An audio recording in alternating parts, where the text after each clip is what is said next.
All right, welcome everybody to a new Northbridge webinar. My name is Geert. I'm the founder of Northbridge, and I have with me Cyn Rowan, who is the Senior Business Development Manager at Cultural Vistas.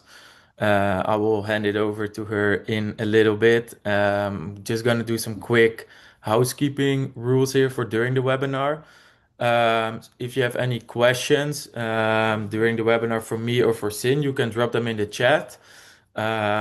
Maybe she will already answer some of your questions during the webinar. I can answer some of the questions as well, maybe during the webinar in the chat. Um, at the end of the presentation, we will just open it up for more questions. So we will either answer some of the questions in the chat or people can unmute themselves to have a to ask your question and to maybe have a little conversation.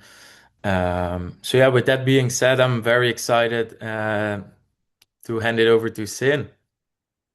Thank you so much, Garrett, and thank you for inviting me to talk to the Northbridge community. I'm excited to have this opportunity to share something that I think a lot of like F1 students, F1 graduates might not be familiar with, or just people in general might not be familiar with. The J-1 is one of those visa programs that is very mystifying until you kind of you get to know it a little bit, and then you realize it's actually one of the most straightforward and simpler visa programs that are out there to participate in. So, thank you for inviting me to talk to your community that are the foreign nationals that are currently here in the US looking for another option, because this is something that I think they will want to hear about, or people who work with them will want to hear about. So without further ado, we're going to jump into it and get started. All right, let me get my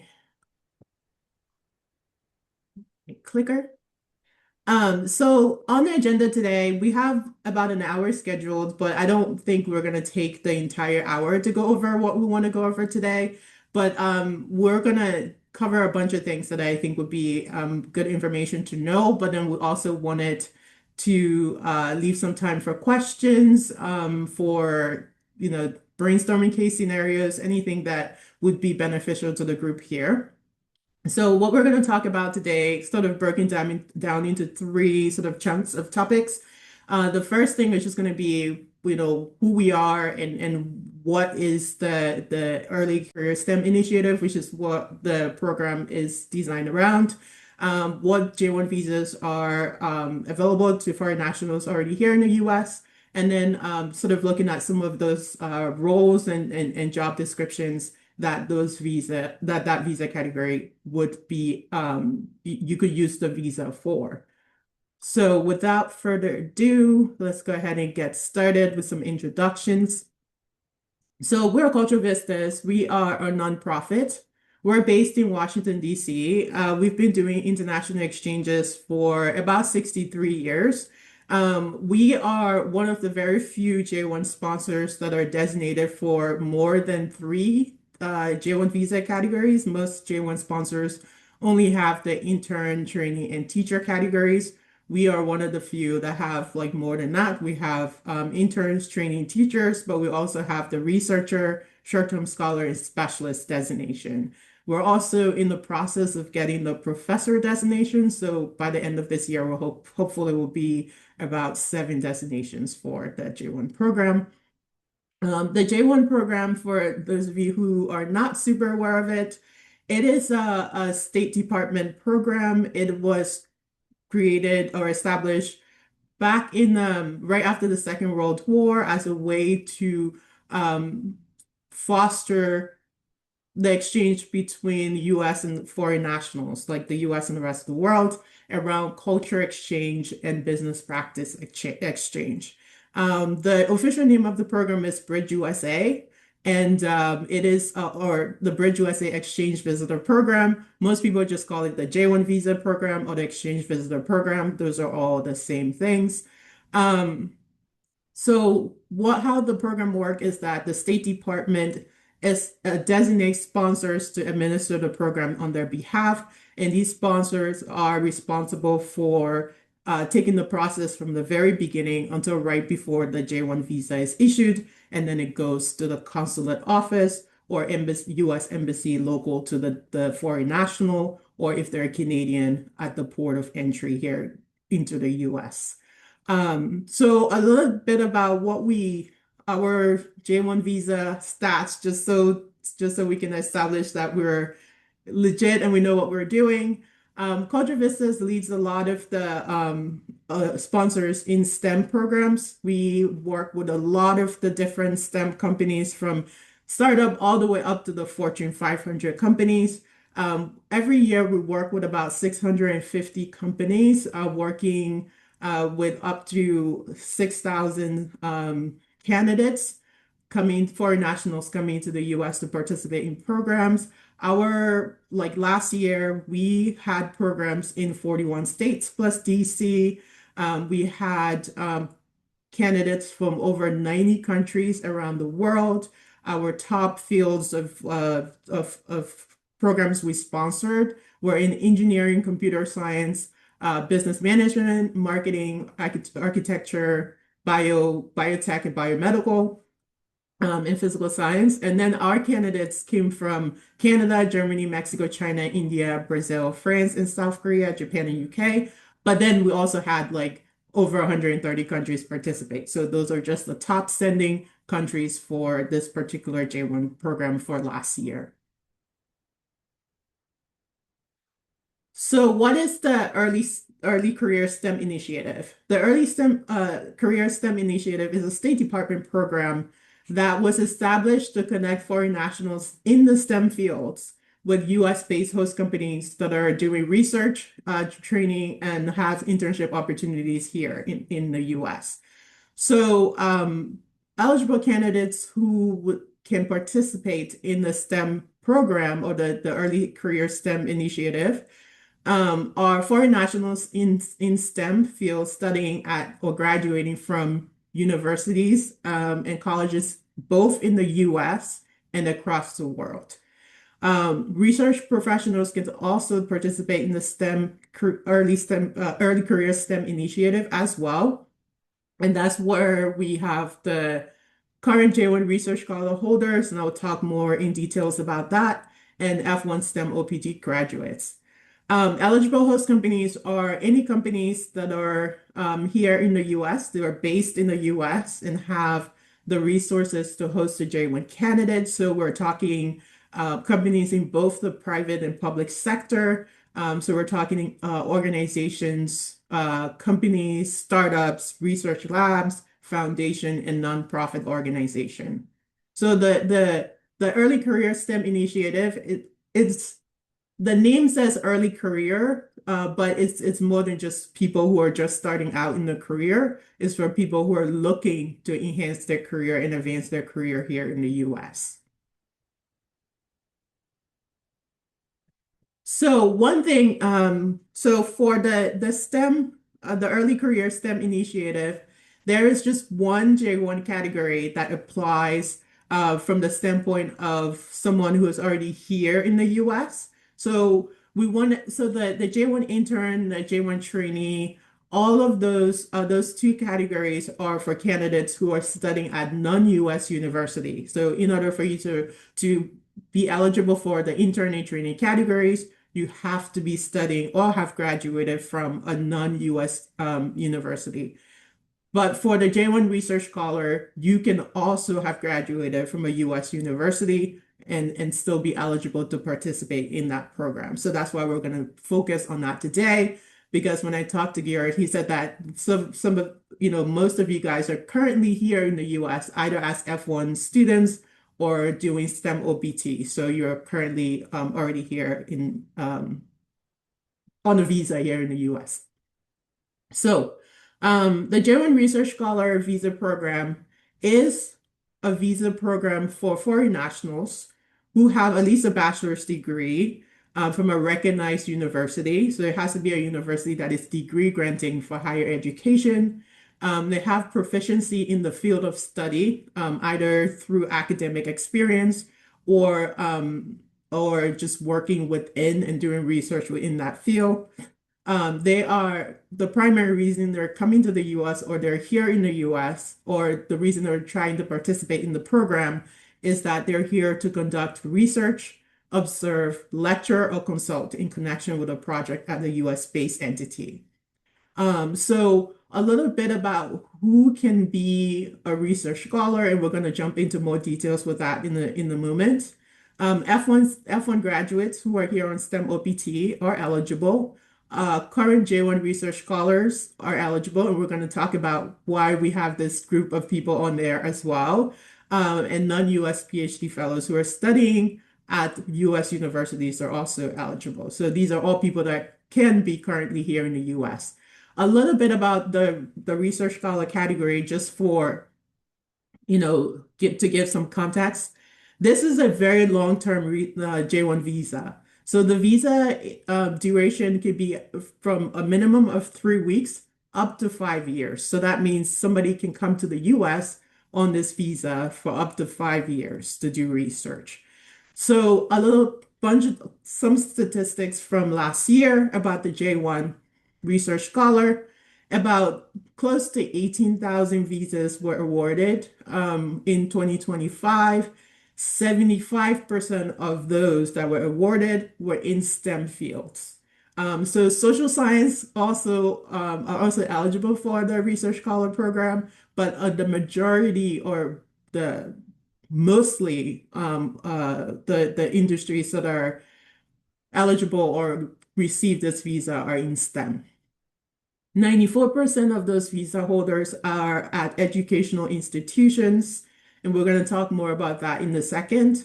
And the top sending countries for J-1 Research Scholar are China, South Korea, India, Brazil, and Italy. And of course, that changes every year. But for 2025, those were the countries. Who are eligible to host J-1 research scholars? So remember, we said that private sector companies, public sector companies can also host J-1 research scholar.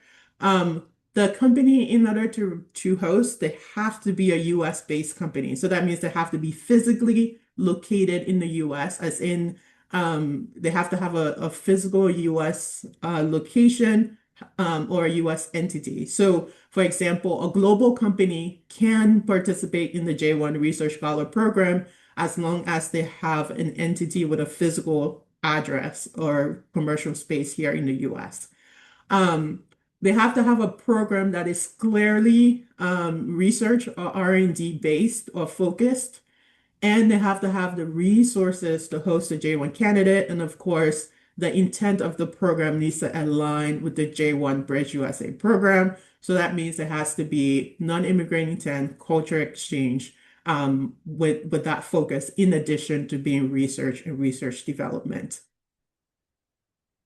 Key industries, like this is just a sampling of the key industries that we've worked with on Research Scholar Program: engineering, AI and robotics and automation, computing and electronics, software development, semiconductors, renewable energy, clean tech. So basically, like most of the emerging technology fields that are new on the scene can participate in the J-1 Research Scholar Program, and as well as the traditional STEM fields can participate in the J-1 Research Scholar Program.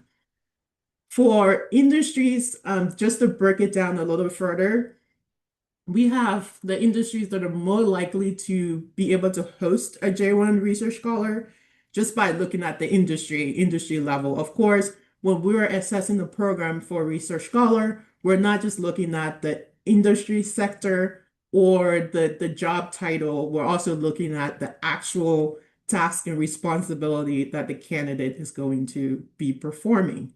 But just kind of like to set some to make it easier to just sort of gauge what would be a research scholar eligible host company. Advanced AI machine learning companies, most of the time, I would say 9 out of 10 will have roles that are eligible for the J-1 research scholar. Tech research labs, semiconductor and hardware software companies, autonomous systems, cybersecurity research, cloud infrastructure research. All of those companies are companies that we have actually worked with on J-1 Research Scholar Program. So we're not just being hypothetical about it. These are companies that we've actually worked with on Research Scholar programs. Industries that usually are not eligible, just from like face value, are enterprise subscription as a service companies, cloud services providers, IT consulting, financial and banking, so traditional financial and banking, retail, logistics and e-commerce, and health IT vendors. That doesn't mean that these companies cannot host J-1 Research Scholar programs. It just means that face value, they wouldn't be the traditional route or the standard companies, but we can look at it on like a role by role basis. So if they have a role that they're looking at, we can actually look at the role and say, you might be a cloud service provider, but this particular role is research scholar. So it doesn't just automatically, no one can participate from these companies, is on a case by case basis. So I mentioned earlier that the two kind of group of people that are already here in the US who can participate on the J-1 Research Scholar programs were researchers that are already here in the US on Research Scholar visa, and then the F1 STEM OPT. So right now we're going to jump into J-1 Research Scholar transfers. So what that means is if a J-1, so remember when I talked about the stats, I said that about 94% of the J-1 Research Scholar visas that were awarded in 2025 were for education institution. What that means is about 94% were at universities. So they're doing research fellowship programs at universities all across the US. They can take that J-1 visa that they have from the university and transfer that visa to the private sector. So let's say someone is at like UC Berkeley. They came in to do research on robotics. And their research fellowship at UC Berkeley was for 1 year, but they received the J-1 Research Scholar designation. If they were able to get a sort of like a research role at a company, at a startup, building robotics or building robots or working in robotics, they can transfer their visa from UC Berkeley to the robotics company and use the remaining 4 years left on their J-1 visa. Remember, the J-1 visa is 5 years. So what do they need to do to be able to transfer their visa? The first thing is they have to have an active DS 2019.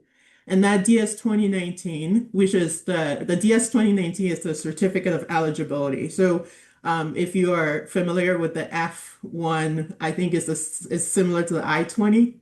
So the DS 2019 is what you actually need to have J-1 status. It's the certificate of J-1 eligibility. That exchange visitor category has to say research scholar. It can't say anything else. It can't say intern. It can't say trainee. It can't say specialist. It cannot say student. It has to say research scholar. If it says research scholar, the next thing we need to look at is, do you have any time left on your visa? So if you arrived here on, today is June 11th, so June 11 of 2025, and then today is June 11 of 2026. That means you have 4 years left on your J-1 visa, regardless of what it says on your DS 2019. So we will look at that time because even if it says your visa expires on July 1st of 2026, we are looking at the total time that you have, the maximum program duration, not the time on your DS 2019. The reason why is as a J-1 sponsor, we can actually extend your visa while you're here in the US. So that's why we're looking to make sure you have at least 5 years on the original, like 5 years of the duration. So if you're here 1 year, you have at least 4 years left on your J-1 visa. You already have an offer from a company. So we cannot help you with placement as a sponsor. But if you already have an offer from using the same example, you have an offer from a robotics company per se. You can then use that robotics like job offer to transfer your J-1 research scholar visa. And the last thing we look at is that whatever field you're transferring into is relevant to the field that you currently are studying or doing your fellowship or researching. So you cannot be like a physics major or doing a physics fellowship, transferring into like chemistry. It has to be relevant to what you're studying or what you're researching in. And then, of course, the host company must meet the eligibility requirements that we discussed in the previous slides. F1 STEM OPT to J-1 research scholar. So if somebody is here on F1 STEM OPT, so they've graduated from a US university in the STEM program, they're doing their STEM OPT for this 36 months. They're coming to the end of their 36-month program, and what they've been doing at the company they're working at is essentially research and development work. They are able to stay a bit longer in the US through the J-1 Research Scholar Program. So what would that mean? For candidates, they have to be completing F1 STEM OPT. If they're just completing ordinary OPT, we can consider it on a case-by-case basis, but technically it does need to be a STEM OPT. And that STEM OPT needs to be in a field that is relevant to their background and their experience and the role that they currently have at that company. They have to be assuming a more advanced research role. So OPT is training. So they cannot be training as a research scholar because that's not what the research scholar is for. So if they're moving from OPT to the research scholar role, they have to have a more contributing role in the organization, in the company that they're going to be researching for. They have to apply for the J-1 Research Scholar at least 3 months before the end of their OPT. The reason why is because you want to give yourself enough time to either do the consular appointments or something else, which I'm going to talk about in a second. But the other thing is you have to be willing to attend a consular appointment to obtain the J-1 visa. A lot of times the J-1 visa cannot be obtained in the US. There are certain circumstances where it can be. Cultural Vistas will allow certain cases to do a change of status in country, but that's only if you're working with an immigration attorney.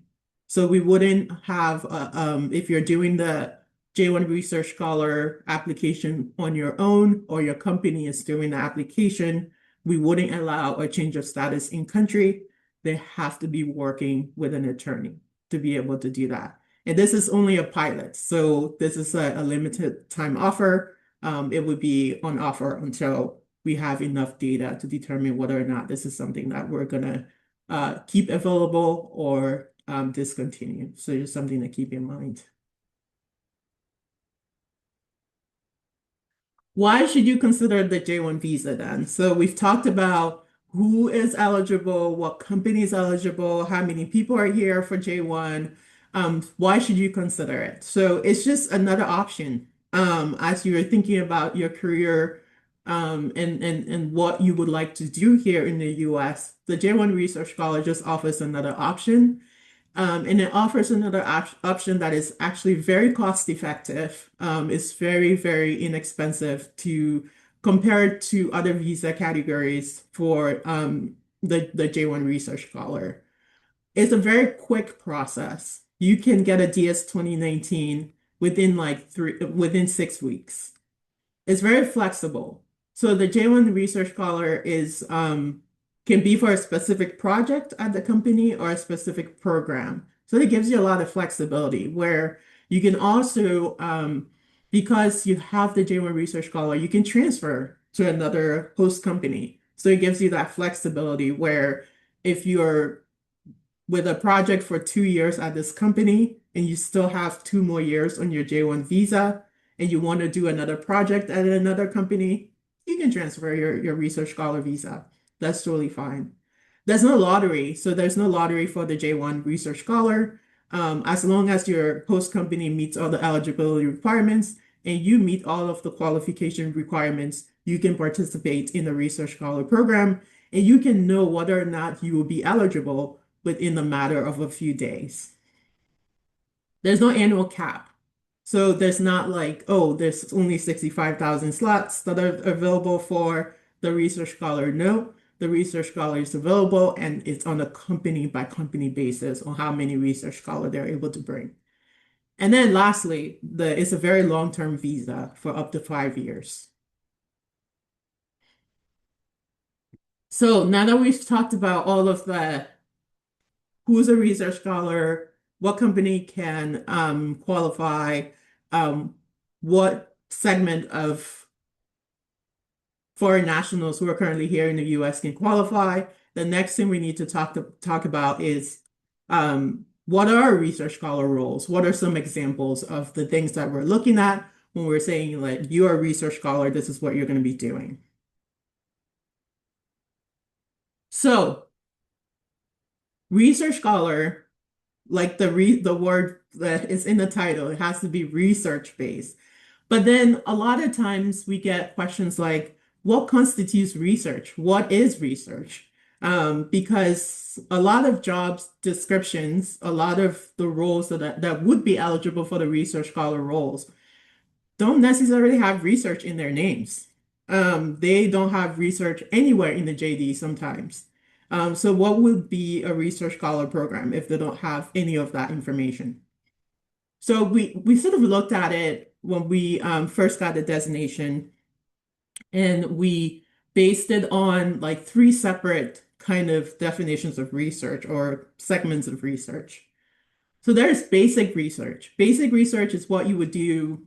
Most academic programs are basic research. So it's fundamental or pure research. You're doing research for research sake. You're doing research to add to the knowledge base of a particular subject or field. Those could be scientific, could be academic. You can be testing theories. It could be, and the deliverable for that could be you are just doing research. So you can present it in a peer-reviewed journal. You're adding to academic findings about the specific projects or field that you're studying. Applied research, research that it's used to solve like a practical problem in the world. So this would be most of your product development, product design, algorithm, um, machine learning, AI, all of those. Those are all kind of under applied research. So you're taking something, um, knowledge that has like new knowledge and using that to create something new or improve on something that already exists. Experimental research is sort of like a method of applied research. So it's evaluation research and its implementation. And basically the deliverable for these types of research could be a new product, a prototype, findings, clinical findings, technical reports, building policy recommendations, R&D roadmaps, that sort of thing. Those are all considered research. So even though they might not technically be when we say research, um, it might not, the word research might not show up in the JD or in the role description. This is still considered research if it applies. So this is our list. It's a long list, but it's not a comprehensive list. So we're still seeing lists of roles that we come across that are research scholar that we haven't yet worked with. These the role descriptions here on the list that are in the slide are roles that we've actually worked with, um, and have actually issued DS 2019s for these roles. So if you see an asterisk next to it, that means we're going to dig into it a little more in the subsequent slides. So just some key ones: computer scientist, design engineer, computational mathematician, um, geneticist. We talked about roboticists, data scientists, all of those that would not necessarily be what we would consider research, or may not have research in their role description, are eligible for the Research Scholar Program. So let's dig in a lot deeper. When is a role eligible for a Research Scholar? So like the key one is software engineers. We do a lot of engineering programs for the Research Scholar. And I would say we did like a quick analysis, kind of digging into the numbers, mostly on the H-1B side. I don't have like visibility on the other visas, like the O-1s and stuff like that. But about, I think software engineers are the most notable roles when it comes to H-1B applications, or the that are placed in the H-1B lottery. So we looked at the software engineers that we have approved for and sponsored for the J-1 Research Scholar that have actually received and obtained a visa, a J-1 Research Scholar visa. And this is the difference between the two, I guess, roles. So a software engineer whose only role is they're working within existing architecture, they're sort of like writing code. They're collaborating with cross-functional teams to deliver features on established timelines.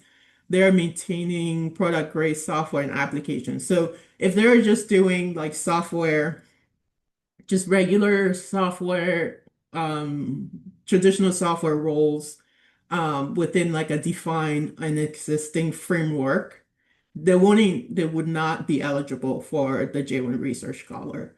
However, if the candidate is doing something innovative, if they're doing something that is generating a new product or service, so they're designing and developing large-scale foundational models, they're building prototypes. So building prototypes wouldn't, it doesn't necessarily have to be like a physical product. It could be a new platform, a new algorithm, a new way of doing things. Those are all ways, those are things that can be built that can be classified as a prototype. They're benchmarking competing approaches. They are evaluating feasibility and documenting findings. They're translating open-ended real-world autonomy problems, and they're contributing to the outcome. And that outcome is novel methodology, new products, new architecture, all of those things. Those are software engineers that would be eligible for the J-1 Research Scholar Program. Research scientists and engineers. It says it in the name. So we're not going to go into too much details about it because if somebody is a research scientist, I would say 9.5 out of 10 times would be eligible for the J-1 Research Scholar Program. And this is just sort of like a quick breakdown of some of the roles we're looking at. As you can see, if you look at these two role description, apart from um, research scientists, at least in role one, even though this role would be eligible for the research scholar, there is not much research in the actual JD. Same with the other ones. Like research maybe shows up like one time. So, so even though there are some roles where the word research doesn't show up at all, they could still be eligible for the research scholar. Same thing, data engineers. So data engineers, most of the time, will say, nope, you're maintaining data infrastructure that already exists. We wouldn't consider you for the J-1 research scholar. But if they're actually building the data like architecture, they're optimizing the systems, they're designing and maintaining the pipeline but that pipeline is to support experimentation and exploratory analysis, then yes, we will consider that for the J-1 Research Scholar program. Um, Same with machine learning engineers. Machine learning engineers, a lot of times their roles don't say anything about research, but they will be considered for the research scholar visa. Data scientists, we get a lot of data scientists, and a lot of times I would say 7 out of 10, a data scientist wouldn't be eligible for a research scholar visa, but 3 out of 10 would, especially if they're doing data science within biotech. They would be eligible for the research scholar program. So it's not about the job title, it's about what they're going to be doing. So what is the process like for obtaining the J-1 visa? It's pretty straightforward. Every stakeholder has like the few steps that they take for the J-1. If it's a J-1 research scholar transfer, all they need to do is start the process either through their attorney, the immigration attorney, or the host company.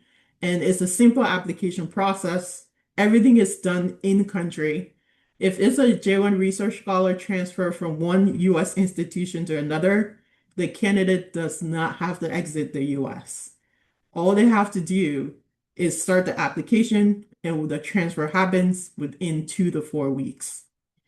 If they're a F1 STEM OPT, going from F1 STEM OPT to J1 Research Scholar, that process similar, but it might take a little bit longer, probably around like 4 to 6 weeks to get the DS 2019. And then however long it takes them either to get their consular appointment or to do a change of status with the support of an immigration attorney. So within 2 months, or mostly around 6 weeks, is what we're looking at for the J1 Research Scholar for F1 STEM OPT. It's a matter of like a simple application. The host company does an application, the candidate themselves does an application, and we review it to evaluate it for eligibility and compliance. If it meets those two, if the application meets the eligibility and compliance um, requirements that we have, we will go ahead and issue the DS 2019 for the research scholar. So before we sort of like, one thing I forgot to mention, and we can go back a little bit, but I will stay on this slide. But one thing I forgot to mention is there are some roles and responsibilities that just would not ever be research scholar. We would not consider for the research scholar.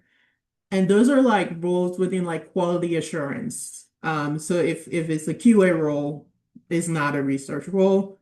If the person is doing things around like market research, business development, those kind of roles would not, even though there may be some research capabilities or research responsibilities within those roles, we wouldn't consider them for the research scholar, mostly because they're mostly operational roles, not research roles.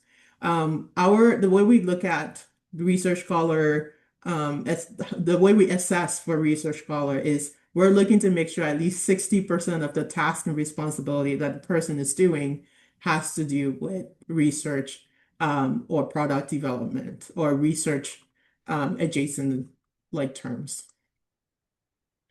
So the application next step is pretty straightforward. You as the candidate can take the steps into your own hands.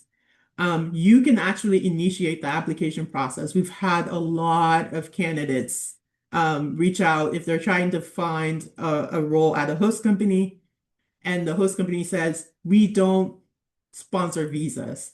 They're like, you know what? You don't have to sponsor me. I have a sponsor. All you have to do is like help, do the application process. So you can advocate for yourself. If there's a role that you absolutely you really want, and the company says, no, we don't, we can't look at foreign nationals because we don't have the capability to extend a visa sponsorship. We're happy to like reach out to us. We're happy to connect with that person, connect with that company. We do a lot of like orientations where we're working with companies they've never heard about the J-1. They don't know what it is. We've taken those companies from zero knowledge of J-1 to a DS 2019 to like hosting a J-1 candidate within like a couple of weeks. So again, this is the reason why I wanted to have this conversation is to kind of put the power in your hands, to say that if you have an opportunity that you're looking at, you do have the power to say, yes, I can tell you how to sponsor my visa. I can tell you how I can get a visa here in the US. But this is something I will have this information available so that you guys can have a look at the slide deck if you want to. Please ask me any questions about the process. Um, Garrett was very kind to include a J-1 Research Scholar guide to the website to Northbridge. So please check that out as well. It has more information, including a breakdown of the qualification and eligibility requirements on the individual J-1 research candidate and also the host company and what is covered and what is not covered under the J-1 Research Scholar program. But there are also other information like Researcher USA and Cultural Vistas website as well. But we also love questions. So please reach out to us and ask us any questions about the J-1 Research Scholar program or just the J-1 program in general. We love answering questions about that. I'll pass it back to Gert so that he can, see if there are any questions that I can answer or wrap things up if that's what's needed. Thank you for the opportunity. I appreciate it. Awesome. Thank you, Cyn. I think this was very informative. And I also think that this is something that a lot of F1 students are just not familiar with. So it's good that we have this webinar now. And also with your help, we created a visa guide, which I sh just shared in the chat. So you can just, get an easier breakdown. But we also recorded this webinar now, so you can always rewatch it. And with any questions, you can always reach out to Cyn or to me, even though I'm not the expert with this visa. But yeah, I see there are two questions. I think one is maybe good for you to answer if you uh, can our own startup be a host was a question. I know if he's not in the meeting anymore, by the way, but Yes, a startup can be a host. We've actually, I would say, at Cultural Vistas, about 25% of the J1 Research Scholar DS 2019 that we've issued have been to startups. okay, great. And then there was another question. Why would an F1 student do this instead of OPT or STEM OPT? Or could they do this after STEM OPT? Most F1 graduates are doing this after STEM OPT, not instead of STEM OPT. So I would say it's a way to have a longer stay in the US if that's what you want, right? So a lot of STEM OPT is 3 years, 36 months. But then with the research scholar, you have an additional 5 years, right? That you can stay in the US. So it's just another option to look at if your career goals are here in the US, if what you're doing, if this is the best place that you can advance your career and you want to stay a little bit longer to see it through, this is an option that is available to you.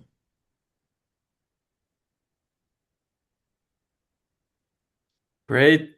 Are there any other questions? You can also unmute yourself if you just want to ask something, or you can drop it in the chat.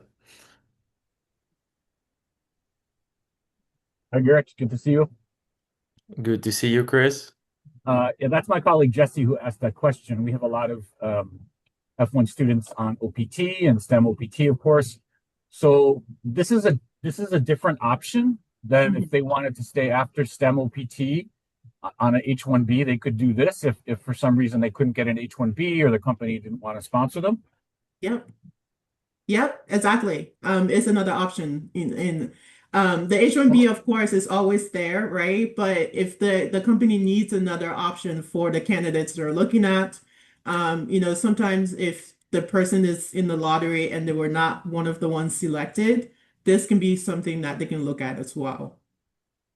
but it's not a new J-1 subcategory like trainee interns, summer camp counselor. It's a research scholar, but it has a special STEM tag on it. Is that right?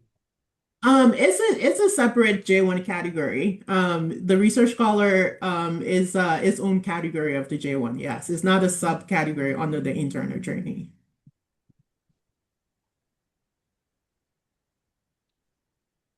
Okay, thank you. Welcome. All right. And Chris, I'll be happy to answer any questions you have. If you have some sort of role descriptions that you're looking at, I can definitely answer any questions about that if you want to ping me. Great, thank you. You're welcome. All right, great. Then I think I'm gonna stop recording. So tomorrow I will post this webinar on YouTube, and you will can also find it back on our website. And you can also have a look at our J1 research guide, which is available on the website now as well. So thanks everybody.